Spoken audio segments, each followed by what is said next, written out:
An introduction to the Book of Lamentations. The prophet Jeremiah composed the Book of Lamentations shortly after witnessing the siege and destruction of Jerusalem by Babylon in 607 BCE. Jeremiah expresses deep sadness over the catastrophe that befell Jerusalem. The book is organized into 5 chapters, or poems. In chapter 1, the city of Jerusalem is described as a princess who is desolated by her enemies and becomes an abandoned widow and slave on account of her many sins. Chapter 2 reveals that it was Jehovah himself who brought about Jerusalem's destruction. Those who pass by its ruined walls are amazed at the complete devastation.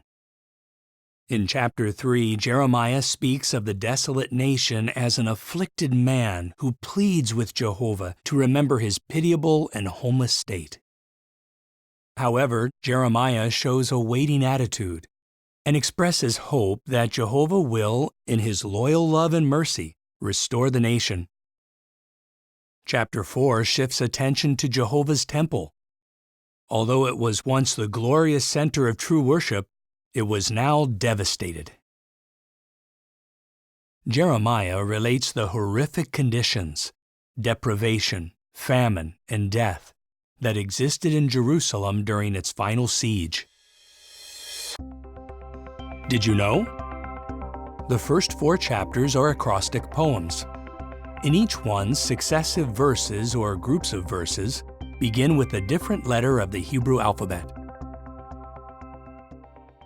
Chapter 5 is written from the perspective of Jerusalem's former inhabitants, who have lost their homes and freedom. Jeremiah likens them to orphans without a father, who humbly beg Jehovah for mercy and salvation. As you consider the 5 poems of Lamentations, notice how rebellion brings divine judgment, how repentance leads to divine mercy, and how sorrow will give way to rejoicing under the rule of God's kingdom.